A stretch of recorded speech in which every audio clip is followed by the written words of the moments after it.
Flow chart එක ඇඳ ගන්න පුළුවන් වෙච්ච ඇඳ ගන්න බැරි වෙච්ච බාගට ඇඳපු අය හැමෝම මේ වීඩියෝ එක බලලා තමන්ගේ අඩුපාඩු තියෙනවා නම් ඒ අඩුපාඩු හදාගන්න නේද අපි මෙතනින් එහාට වැඩේ කරගෙන යන්න. හරි. මම දීපු ප්‍රශ්නේ ආයෙ කියන්නම්. ආයතනයක සේවකයන් 100 දෙනෙකු සිටින අතර ඔවුන් කොළඹ සිට මහනුවර දක්වා සංචාරයකට පැමිණීමට තීරණය කරයි. ඒ සඳහා ඇතමුන් බස් රථයක් යොදා ගැනීමට යෝජනා කළද තවත් සමහරක් දුම්රියෙන් යාමට සුදුසුයි යෝජනා කරන ලදී. එම නිසා ආයතනයේ ප්‍රධානියා විසින් මේ සඳහා ඡන්ද විමසීමක් සිදු කිරීමට තීරණය කළ අතර ඡන්ද විමසුම අවසානයේ බස් රථයෙන් යාමට තීරණය කළ සංඛ්‍යාව සහ දුම්රියෙන් යාමට ඡන්දය ප්‍රකාශ කළ ප්‍රමාණය වෙන වෙනම පෙන්වා අවසානයේ වැඩිම ඡන්ද හිමි ප්‍රවාහන මාධ්‍ය සංචාරය සඳහා තෝරාගත් බව පෙන්වීම සඳහා ගැලීම් සටහන් නිර්මාණය කරන්න. හරි. සාමාන්‍ය ප්‍රායෝගික කතන්දරයක් තමයි දීලා තියෙන්නේ. හරි. ඔන්න කොළඹ ආයතනයක සේවකයෝ 100 දෙනෙක් ඉන්නවා. ඒ සේවකයෝ 100 දෙනා නුවරඑන්ඩ යනවා. එතකොට නුවරඑන්ඩ යද්දී එතනදී සමහර අය කියනවා අපි කෝච්චියේ යන්, සමහර අය කියනවා අපි බස් එකේ යන් කියලා. දැන් ඒ නිසා ආයතන ප්‍රධානියා තීරණය කරනවා ඡන්දයක් තියන්න. වෝට් එකක් තියන්න. හරිද? එතකොට ඒ වෝට් එකෙන් වැඩිම වෝට් එක හම්බ වෙන ප්‍රවාහන මාධ්‍යයෙන් තමයි ඔන්න කොළඹ ඉඳන් නුවරඑන්ඩ යන්නේ.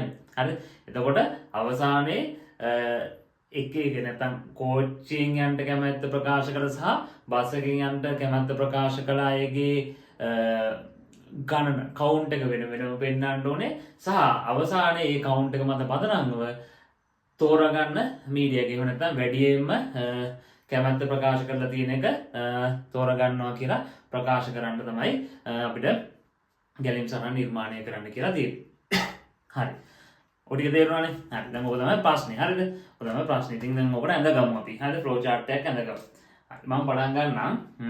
මුලින්ම අපි දන්නවනේ ඕනම ෆ්ලෝ chart එකක් ස්ටාර්ට් එකෙන් පටන් ගන්න. හරි. ස්ටාර්ට්. මම ඉංග්‍රීසියෙන්ම මේක ලියන්න. හරිද? ස්ටාර්ට් කියලා පටන් ගන්න. ඊට පස්සේ දැන් සාමාන්‍යයෙන් බලන්න ඕනේ මෙතනදී මොන වගේ දත්තද අපිට ප්‍රධාන වශයෙන් මෙතනදී අවශ්‍ය වෙන්නේ. හරිද? එතකොට ආයතනයේ සේවකයෝ 100 දෙනෙක් ඉන්නවා කියලා කිව්වා. හරිද? එහෙනම් ආයතනයේ සේවකයෝ 100 දෙනයි. හරිද? ආයතනයේ සේවකයෝ 100 දෙනයි. ඒ 100 දෙනාම වෝට් කරන්නත් ඕනේ නේ. 100 දෙනාම වෝට් කරනවා. හරිද? එතකොට 100 දෙනාම වෝට් කරාද කියේ බල තමයි වැඩේ යන්න ඕනේ. හරිද? ඊට අමතරව බස් එකට නේද? බස් එකේ යන්න කැමැත්ත ප්‍රකාශ කළ ප්‍රමාණය සහ කෝච්චියේ යන්න කැමැත්ත ප්‍රකාශ කළ ප්‍රමාණය වෙන වෙනම ගන්න ඕනේ. හරි? ඒ නිසා මම මෙතන දාගන්නවා මෙහෙම.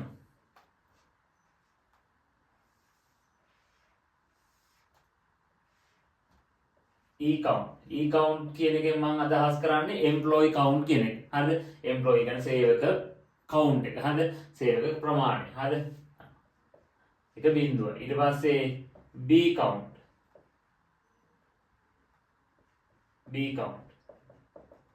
හරි. බස් එකෙන් යන්න ඡන්දය ප්‍රකාශ කරන ප්‍රමාණය. හරිද?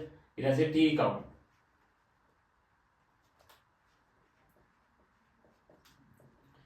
හරි. ඒ කියන්නේ කෝච්චියෙන් යන්න ඡන්දය ප්‍රකාශ කරන ප්‍රමාණය. ඔන්න මම ඒ ටික දාගත්තා. හරිද? මේ ටික ඕන නිසා මම මේ ටික දාගත්තා. හරි. ඊට පස්සේ දැන් අපි බලමු රතු පෑන දිනේ පේනනේ. හරි. අපිට පාඩම් පාවිච්චි කරන්න.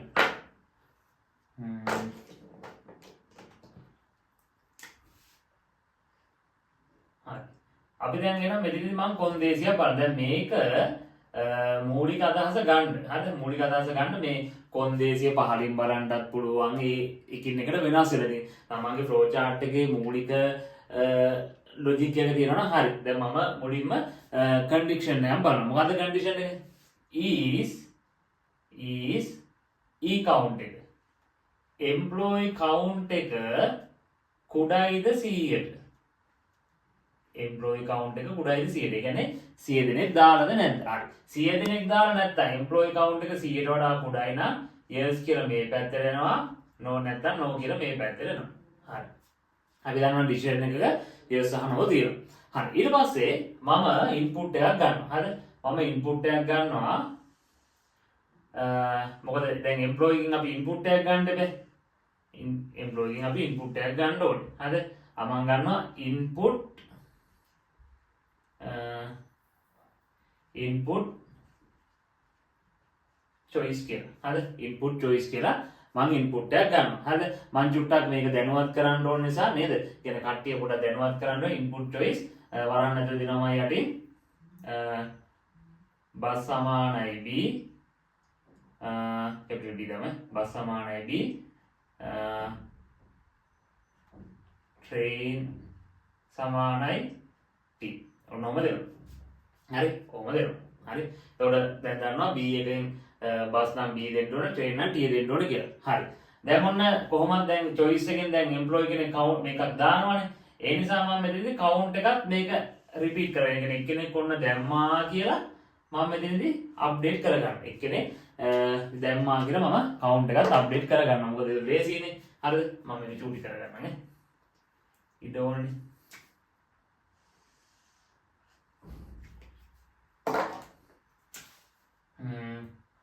හරි. එහෙනම් මම කරනවා e count plus e count සමානයි e count plus 1.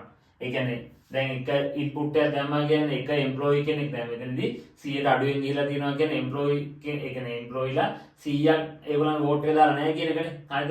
එතකොට අපි input එක ගත්තා. ඒ ගන්න input එක දැන් input එකක් ගත්ත නිසා ඒ කියන්නේ employee කෙනෙක් එයාගේ vote එක දැම්මා කියන්නේ. ඒ නිසා අපි employee count එක increment කරනවා එකකින්.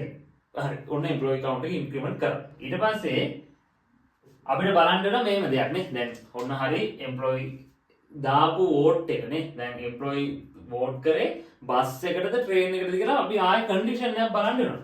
හරි. employee vote කරේ බස් එකටද එහෙම නැත්නම් train එකටද කියලා අපිට බලන්න වෙනවා. හරිද? එහෙනම් මම දන්නවා is දැන් මේ choice එකෙන් ගන්නේ choice is choice equal the මොකටද t කියලා ගන්නවා. හරි. choice equal the t කියලා ගන්නවා. choice equal the t. හරි. is choice සමානයිද t. හරිද? උඩුකම දාමු අපි. හරි. t වලට සමානයි. හරිද? t වලට සමානයි නම් හරිද? t වලට සමානයි නම් මේ පැත්තට යනවා yes කියලා. හරිද? නැත්නම් no කියලා මේ පැත්තට යනවා. no නම් හරිද? ඒ කියන්නේ is choice සමානයි t නම් yes පැත්තට යන්නේ. ඒ කියන්නේ train එකේ යන්න කැමති එක්කෙනෙක් vote කරලා තියෙන්නේ. එහෙනම් අපි train count එක increment කරගන්න ඕනේ. හරිද? එහෙනම් train count එක increment කරගන්න ඕනේ. මම දෙනවා t count සමානයි දැන් තියෙන t count එකට එකතු කරනවා එකක්. හරිද? දැන් තියෙන t count එකට එකක් එකතු කරනවා. හරි? no නම් no කියන්නේ නම් මේ t count මේ no කියන්නේ මේක නෙවෙයි කියන්නේ මෙයා නම් බස් එකට තමයි vote කරලා දෙන්නේ. හරිද? එහෙනම් මම බස් count එක increment කරගන්න. එහෙනම් b count සමානයි b count plus 1. ඔන්න b count එක increment කරා. හරි. ඊට පස්සේ දැන් මේක හරිනේ. හරි. ඊට පස්සේ මේ ටික හරි. හරි. දැන් ඔන්න ඕම් බලන්න අපි මුලින් නම් බලන්නේ මේක හරිද කියලා ස්ටාර්ට් කරා. මෙතන මට ඕන variables ටික හදාගත්තා. variable ටික හදාගත්තා. ඊට පස්සේ is e count එක කියන්නේ employee ලා 100 දෙනෙක් vote කරලා. vote කරලා නැද්ද නේ? employee count එක 100ට අඩුද? yes නම් පහළට ආවා. input එක ගත්තා choice කියන එකට. ඊට පස්සේ input එකක් දාපු නිසා employee count එක ඔන්න employee කෙනෙක් vote කරා කියලා ඒක increment කරා. ඊට පස්සේ දාපු choice එක බලනවා t ද කියලා. t නා ඒ කියන්නේ train එකේ යන්නද කැමති? හරි. එහෙනම් t නා t count එකකින් increment කරනවා. එහෙම නැහැ කියන්නේ එහෙනම් මෙයා bus count එක තමයි දාලා තියෙන්නේ. එහෙනම් b එක තමයි දාලා තියෙන්නේ. එහෙනම් bus count එක එකකින් increment කරනවා. හරිද? හරි. ඊට පස්සේ දැන් මේක ආය යන්න එපා උඩට. මෙතෙන්ට යන්න එපා. මෙතෙන්ට යන්න ඕනේ. හරි. මෙතෙන්ට යන්න ඕනේ. දැන් මෙයාව ගෙනල්ලා no උනන් දෙක සම්බන්ධ කරගන්න එපා. හරි. ඔබ යනවා. හරි.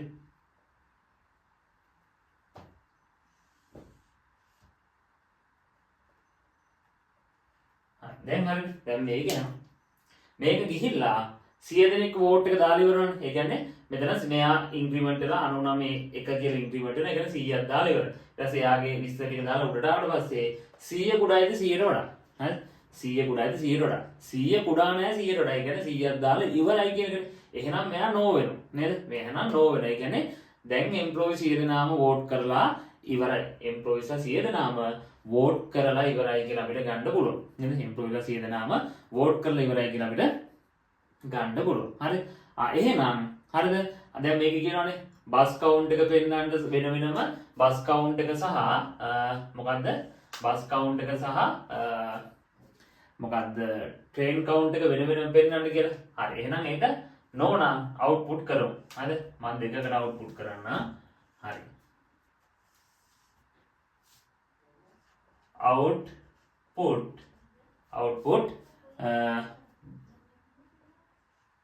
bus count is b count.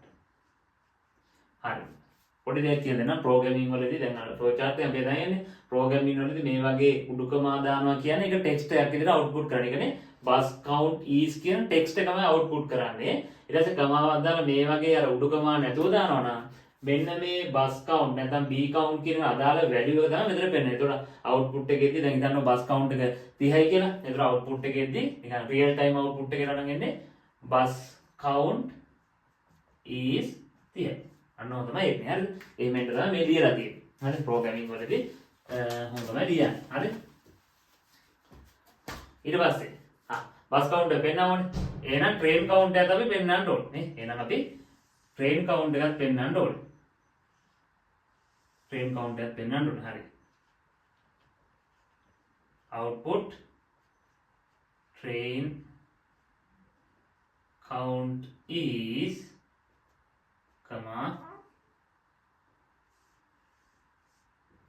t count. හරි. ඒකත් දැම්මා. හරි. ඊට පස්සේ දැන් මෙතනදී ඊළඟට පෙන්නන්න ඕනේ අවසාන වශයෙන් මොකද්ද තෝරාගත්ත ට්‍රාන්ස්පෝර්ට් මීඩියා එක කියලා. මොකද්ද තෝරාගත්ත ට්‍රාන්ස්පෝර්ට් මීඩියා එක? ඒ කියන්නේ බස් එකේද යන්නේ, ට්‍රේන් එකේද යන්නේ කියලා පෙන්නන්න ඕනේ. හරි. එහෙනම් තව කොන්දේසියක් ඇතුළත් කරගන්න වෙනවා. තව කොන්දේසියක් ඇතුළත් කරන්න is අපි බලමු t count එක is t count එක විශාලයිද b count එකට වඩා? විශාලයිද b count එකට වඩා? t count එක විශාලයිද b count එකට වඩා? හරි. එහෙනම් yes නම් මෙහෙම වෙනවා. මම මෙහෙන් දාන yes කියලා. no නම් මෙහෙම වෙනවා. හරිද? හරි. yes නම් ඒ කියන්නේ t count එක විශාලයි නම් b count එකට වඩා. ඒ කියන්නේ train එක තමයි තෝරගෙන තියෙන්නේ නේද? train එක තමයි තෝරගෙන තියෙන්නේ. හරි. train එක තමයි තෝරගෙන තියෙන්නේ. හරි. එහෙනම් output කරමු අපි.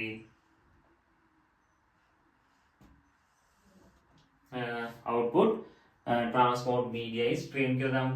output transport media is train. හරි. කොහොමද දාන්න පුළුවන්? හරිද? ඊට පස්සේ no කියන්නේ එහෙනම් බස් එක කියන්නේ මේක නෑ කියන්නේ එහෙනම් train t count එක වැඩි නෑ, බස් නෑ කියන්නේ එහෙනම් බස් count එක වැඩි. හරි. එහෙනම් අපි මේ පැත්තට දාගමු. හරි. output transport media is bus. හරි. දැන් අපි දන්නවා මේ ඔක්කොම end එකට connect වෙන්න ඕනේ කියලා. නේ? වැඩි ඉවරයි. end එකට connect වෙන්න ඕනේ. හරි. ආය පොඩි overview එකක් බලමු අපි නේ. ආය පොඩක් උඩින් නම් බලන්න හරිද කියලා. හරි. ඔය මම start කරා. e count එකයි b count එකයි t count එක හදාගත්තා. මට දත්ත කපඩා කරගන්න ඕන නිසා. හරි. බලනවා employee count එක 100ට අඩුයිද කියලා. හරි 100ට අඩුයි කියන්නේ 100 දෙනෙක් ආයතන ඉන්න 100 දෙනෙක් වෝට් කරන්න ඕනේ 100 දෙනා වෝට් කරලා නැහැ කියන්නේ. හරි ඔන්න පළවෙනි එක නගමුකෝ අපි. ඔන්න එක පළවෙනි එක නේද? හරි. ඒතර බිඳුවනේ. හරි. බිඳුව කුඩායිද 100ට වඩා. ඔව්. එහෙනම් input choice. හරි. choice එක දාන්න කියලා b හරි t හරි. හරි. ඔන්න මෙයා මොකක් හරි හිතන්නකෝ b දැම්මා කියලා. හරි. පළවෙනි එක දානවා b කියලා. හරිද? ඊට පස්සේ e employee count එක වැඩි කරනවා. e count එක වැඩි කරනවා. මොකද එක්කෙනෙක් input කරාට කියන්නේ එක employee කෙනෙක් data දැම්මා කියලානේ. හරි. employee count එක එකකින් වැඩි කරනවා. එතකොට employee count එක දැන් එනවා. හරිද? e count එක එනවා 1යි කියලා. හරිද? employee count එක මොකද බිංදුවට එකක් එකතු කරා 1යි. හරි. ඊට පස්සේ choice සමානයි t ද. හරි. is choice සමානයි t ද. හරිද? choice t ද. t නෙමෙයිනේ b නේ. b නම් no පැත්තට යනවා. ඊට පස්සේ bus count එකක් එකතු කරනවා. bus count එක දැන් බිංදුව ඉඳන් 1යි කියලා. ඊට පස්සේ මෙයා මෙහෙම ගිහලා මෙතෙන්ට එනවා. හරිද? ඊට පස්සේ e count එක කුඩායිද බලනවා 100ට. ඒ කියන්නේ එක කුඩායිද 100ට. ඔව්. එහෙනම් ආයෙ එනවා. හරිද? ආයෙ ඇවිල්ලා ওই විදිහට දාගෙන යනවා. හරිද? ඕම යනවනේ. ඕම දාගෙන ගිහිල්ලා එක මොහොතක මෙතනින් 98 + 1 99 වෙනවනේ. 99 වෙනවා. හරිද? වෙන. දැන් මෙතනින් ප්ලස් වෙලා 99 වෙනවා. ඊට පස්සේ choice එක දාවා. ඕ මොඩට ආවා. හරි. 99 කුඩායිද 100ට? ඔව්. එහෙනම් ඔන්න දැන් 100 වෙනි date එක දාන්න බෑ. 99 කුඩායි 100ට. ඔව්. එහෙනම් choice එක ගන්නවා. හරි. choice එක ගත්තා. හරිද? choice එක ගත්තා. ඊට පස්සේ employee count එක එකක් එකතු කරනවා. ඒ කියන්නේ 99ට එකක් එකතු කරනවා. දැන් employee count එක 100. හරිද? ඊට පස්සේ choice එක මොකක් හරි එකක් ගත්තා. හරිද? ඊට පස්සේ එනවා උඩට. 100 කුඩායිද 100ට වඩා? නෑ නේද? no. එහෙනම් no පැත්තට යනවා. එහෙනම් bus count එක output කරනවා. හරිද? දැන් නිකම්ම හිතන්න bus count එක 30යි කියලා. bus count එක 30යි. හරිද? bus count එක 30යි. එහෙනම් 30යි කියලා output කරනවා. train count එක එතකොට 70ක් වෙන්න බෑ. එහෙනම් train count එක 70යි කියලා බලනවා. ඊට පස්සේ බලන්න මෙතනදී බලනවා train count එක විශාලද bus count එකට වඩා. ඒ කියන්නේ 70 විශාලද 30ට වඩා. yes. ඒ නිසා output transport media is train. හරිද? ඊට පස්සේ transport media එක train කියලා output කරන end කරනවා. හරි? එහෙම නැත්නම් bus count එක වැඩි කරොත් no පැත්තට ගිහිල්ලා end එකට එනවා. හරි? ඕක තමයි මේ දීලා තියෙන ප්‍රශ්නෙට අනුව flow chart එක අඳින්නේ. හරි? දීලා තියෙන ප්‍රශ්නෙට අනුව flow chart එක අඳින්න. ඉතින් මේකේ තියෙන මේ මැද තියෙන වචන චුට්ටක් ඔයාලගේ වෙනස් වෙන්න පුළුවන්. ඔයාලේ employee count එක නැතුව මොනවාද man count හරි people count හරි මොකක් හරි ඒ වචනයක් ගන්න පුළුවන්. හරිද? එතකොට මෙතනදී choice නැතුව vote කියන වචනය ගන්න පුළුවන්. හරිද? එතකොට මෙතන transport media is train නැතුව වෙන මොකක් හරි text එකක් ගන්න පුළුවන්. ඒ කියන්නේ මේකට ගැලපෙන එකක් නේද? හරිද? මේ මොකද train is selected හරි අන්න මොකක් හරි එහෙම එකක් ගන්න පුළුවන්. හරිද? මොකක් හරි තමන්ට එතනට ගැලපෙන එකක් ගන්න පුළුවන්. තේරුණාද? හරි. ඔහොම තමයි නම් මේක අඳින්නේ. තමන් කොච්චර ප්‍රමාණයක් හරිද වැරදිද කියලා ඔන්න බලාගන්න. හරි. ඊළඟ ප්‍රශ්නෙන් අපි හම්බෙමු.